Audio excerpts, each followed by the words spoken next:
Well, the first thing I'd like to do is pass along from the Alabama nation, all the folks, our family, our condolences to Ray Perkins's family and friends. He served the University of Alabama with great class and integrity. He was a great coach and had a tremendous impact on the game. And he was a really, really good person and a really good friend. So um, just like to say that to all the folks out there relative to our feelings about Coach Perkins and all that he did to impact, our game. Um, we have a lot of respect for Arkansas as a team. They played very, very well. To lose, 3 games by a total of 7 points and be in every game that they played and played really, really well on both sides of the ball. I think Sam's done a great job there. Players really reflect his personality, play hard, play with a lot of toughness, and this will be a tough game for us, and we got to focus on what we need to do to execute and play well, on the road again in the SEC. Next up, we have Tom Murphy of the Arkansas Democrat-Gazette. Hey, Nick, you've got a full game now to study K.J. Jefferson, so I'm wondering your assessment of him and Felipe, the two quarterbacks. Well, I think both guys, do a really, really good job. He really played well against Missouri last week. Really executed the offense well. They didn't make a lot of changes in a lot of the things that they did, but they have a very, very, good concept of what they do on offense and do a really good job of executing it. And, the guy's athletic. He's a big, strong guy, and he threw the ball effectively, threw it well, and I thought he played really well. And I think Felipe has played really, really well all year long. He's got a good understanding of what he's doing. He's been effective as a passer. He's extended plays. He's, run when he needed to run. So, I think both guys are very capable, and both have done a really good job when they've gotten opportunities. Sam said your offensive line, Sam on Monday said he thought your offensive line might be the best he'd ever seen.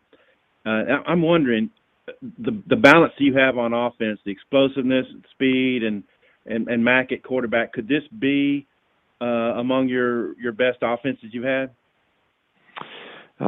We don't ever make comparisons. We've had a lot of good players here, and a lot of good offensive teams, a lot of good quarterbacks, a lot of good receivers, a lot of good runners.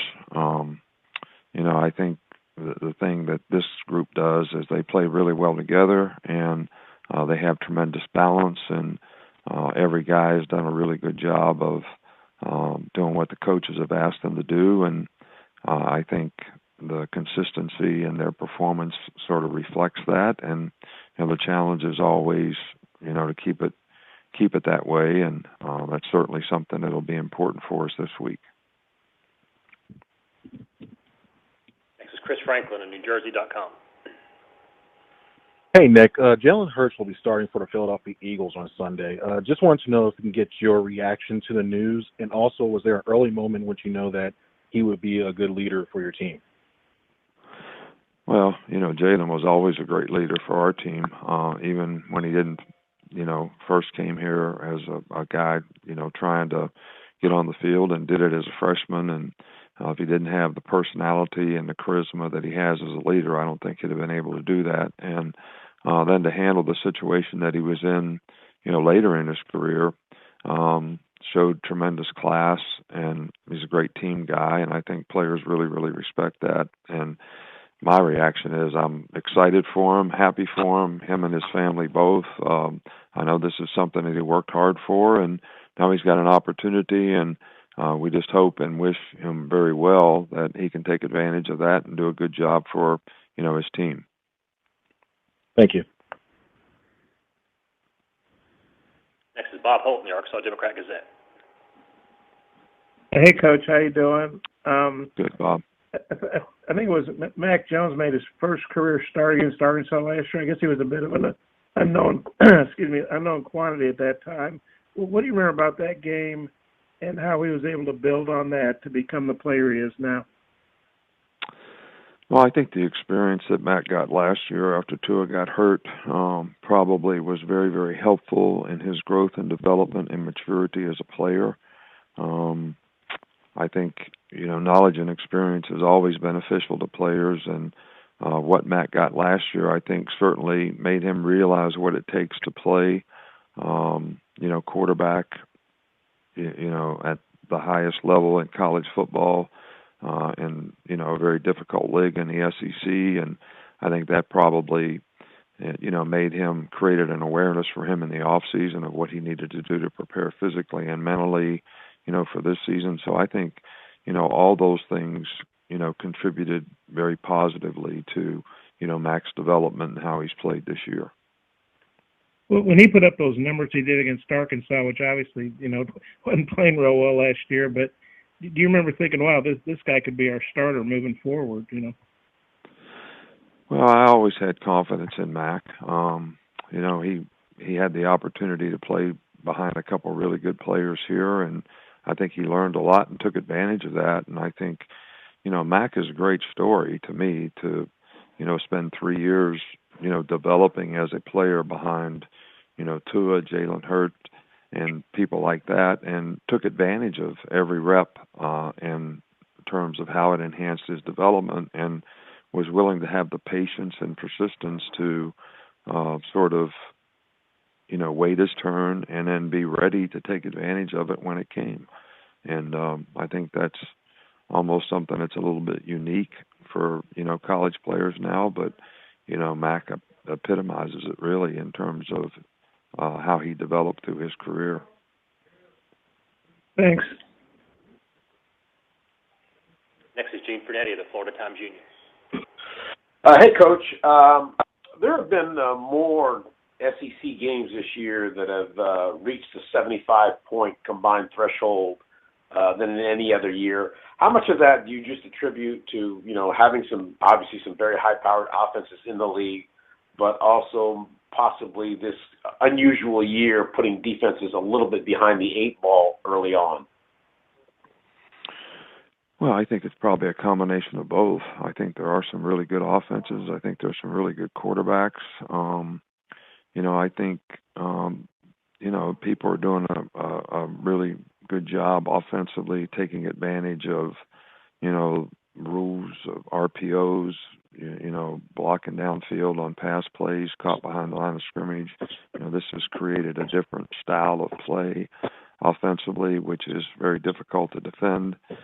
But I also think that just our experience here over the summer when we weren't allowed to work with our players, offensive players could go out and actually run plays on air, run pass patterns on air, develop timing and do things. But, defensive players have to react to something somebody does on offense. And when you can have no face-to-face, contact with players all through the summer, I think it had a greater impact on the defensive players than it did the offensive players. Thank you. Next we'll go to Brooks Covina, The Advocate.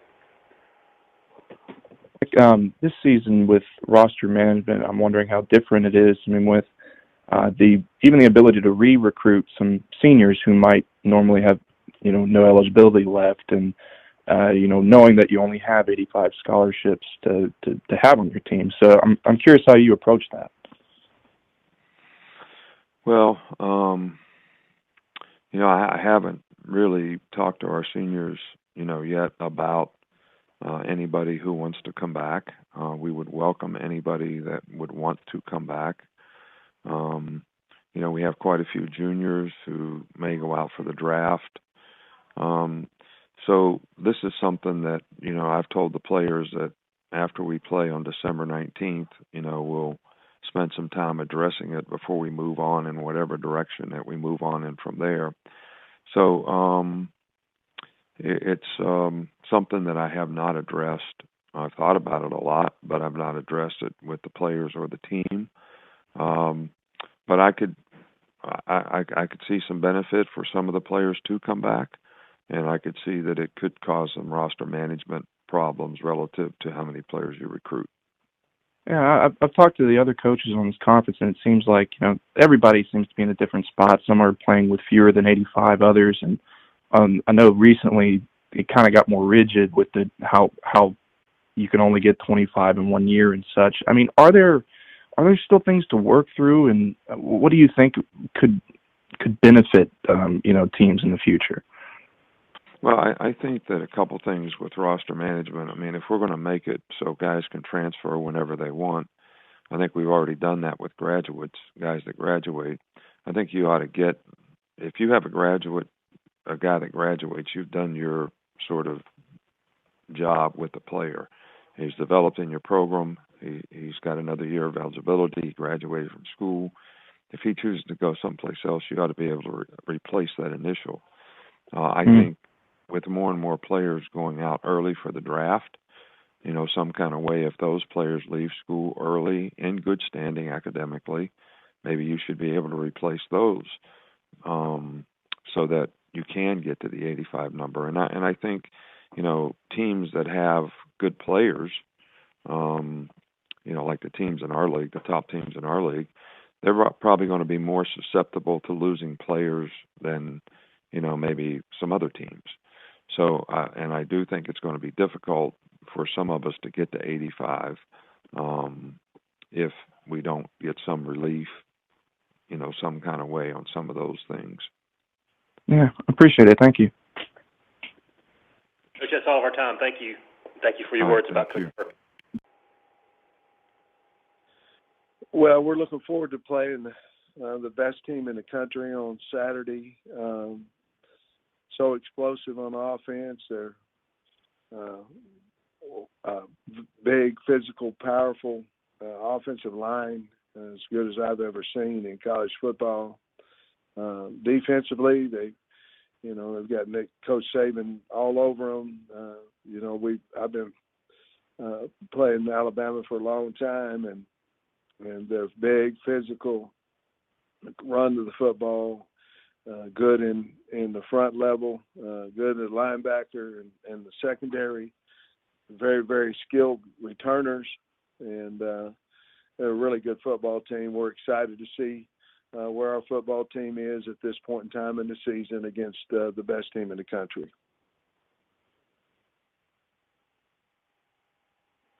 First up, we have Tom Murphy, the Arkansas Democrat-Gazette. Hey, Sam, I'm wondering how Felipe's looked in practice this week and if you feel good about his chances to play, and maybe could there be some splitting of time between him and KJ this week? Well, we're still, Felipe has practiced, and we're still working to see how he's feeling. He's done a nice job of practicing. He's not 100%. And so we're going to continue, obviously, the practice today. Tomorrow, they'll give time for him to heal up a little bit more, and then we'll make a decision game time what we're going to do at the quarterback position. Is there potential for us to play both of them? The answer would be yes, assuming that Felipe can play. Obviously, if Felipe can't play, then that answer would be no. Gotcha. And I'm wondering, what have you seen from the defensive response this week from the performance at Missouri, and if you're not able to play Grant Morgan, just how things will fall into place for the defense? Well, Grant's a leader for us. Obviously, he has not been able to practice yet at this time as of yesterday. We have a lot of confidence in Hayden Henry and Andrew Parker and those guys. So they've been practicing this week, and so I think we'll be fine there, regardless of whether he plays or whether he doesn't. We lose a lot of tackles and lose leadership. You certainly don't want that to happen. But if he's not able to play, well then we've obviously recruited other linebackers, and we'll go in there and I know they'll play hard. Defensively, I thought we were. It's kind of ironic. I thought that we were over the Missouri loss on Monday. We tried to put it behind us. I thought we had a very good practice, a spirited practice, However, yesterday, for whatever reason, I didn't feel like the practice was very good. Certainly, we addressed it with our coaching staff and our players, and I'm anticipating a very good practice today. But certainly, you can't let one loss turn into two. You can't let one win turn into a loss because you're patting yourself on the back. So we've got to get over it. I think we have. We better, because we're playing a really, really good football team on Saturday.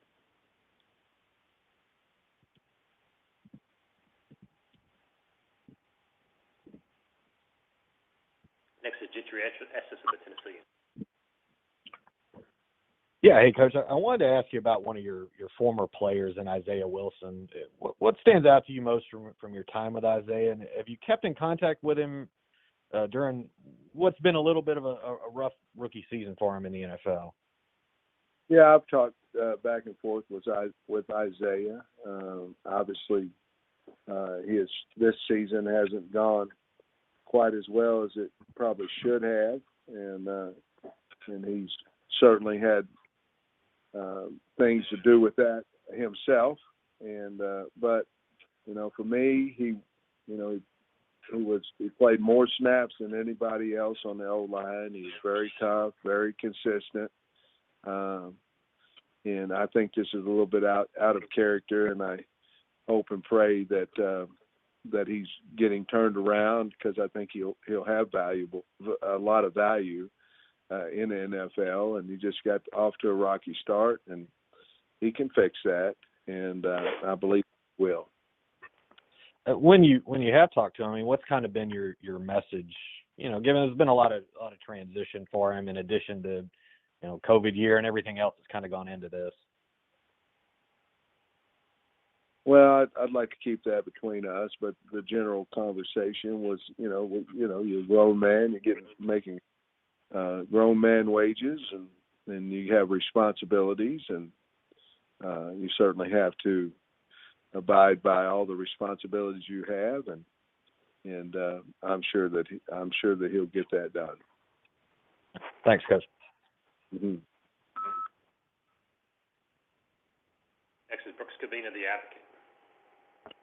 Hey, I was curious about, roster management. I've been talking to some of the other coaches about this going into this off season. I know it's a different year, and you get a chance to maybe ask some seniors to come back, but it kind of brings that idea of 85 only on a team and only 25 initial scholarships. I mean, now that you're kind of putting that all together, I'm wondering what your perspective is on, I don't know, maybe how things can become better, and is there other things that need to change to maybe make it more able to build back up to 85?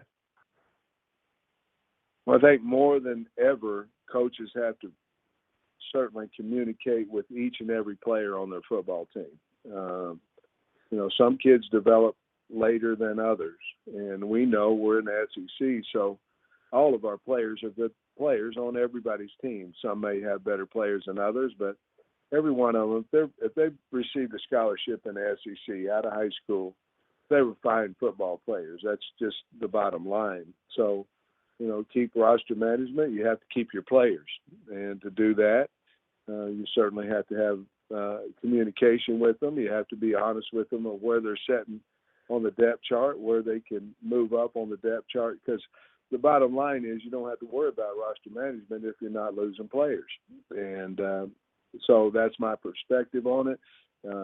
Obviously, if the 25 rule, maybe you look into different every other year or something of that nature. You take that 25 to 28, whatever it may be. But I think every team in the nation is going to be under roster at 85 if you get the one-time transfer rule. And I'm not saying I'm for it or against it. I haven't thought about it enough yet. But I do know this: if you lose a player and you don't get to replace him, then your roster is going to certainly go down. Thank you.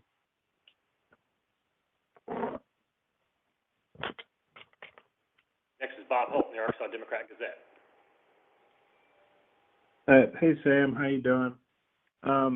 Hey, in studying up on Alabama, I just wonder specifically what impressed you about Mac Jones. He doesn't throw it to the other team. He manages the game. I mean, the guy is a winner. I mean, you can just feel it. You can feel it through the film. His team believes in him big time. He can make every throw. He can run when he needs to. He gets the ball out of his hands quickly. He runs the offense. There's a reason why he's in the finals for the Heisman. But to me, he's the epitome of a team leader, quarterback that everybody would like to have because of the way, and he seems like a really humble person and always giving everybody else the credit and things of that nature. To me, he's a perfect type personality and athlete that anybody would love to have as a quarterback on their team.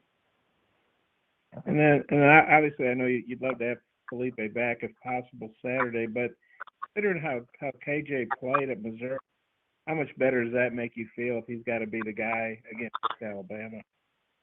Well, I had a lot of confidence in KJ going in, obviously, into the Missouri game because we had seen him practice with the ones the entire week. So we've always had KJ confidence. However, Felipe was playing very well also. So the decision is going to be made certainly on Felipe's health and how he is and can he play in the game. And then, yes, then he's going to play. And no, then KJ will play. And if Felipe plays, will KJ have an opportunity to play? Absolutely. So we'll just have to wait and continue to see. But does it make you feel any better? Probably not, because we felt like KJ was a really good player and we knew what we have and know what we have going into the Alabama game with both quarterbacks, assuming Felipe can play. Thanks. Coach, we'll finish you up with Steve Moulton, WZZN. Hey, Coach. Certainly hope you're doing well. I can't help that you've already mentioned in your comments about Alabama's offensive line and certainly Mac Jones, but what have you seen film study-wise on Devontae Smith, and what makes him so dynamic, Coach?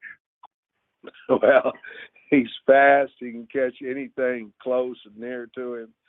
Man, he breaks out of routes, and then when he gets the ball in his hand, you better be close to him because he's hard to get on the ground. But he loves to play the game. You can tell it. And certainly a wonderful athlete. I love the way that he leads on tape. He brings energy to his team, and is certainly an All-American guy. I've been very, very, very impressed with him. Coach, just for full disclosure, I'm a Heisman Trophy voter. I'm curious if you're a Heisman Trophy voter, who's the best player on Alabama, and who would you be voting for the Heisman? Well, I'm not a Heisman Trophy. I don't think they ask a first-year O-line coach, head coach, to do it. But I'm not. If I was going to vote for the Heisman for Alabama, I'd vote their entire offensive line. Fair enough. Thank you, Coach. Thank you.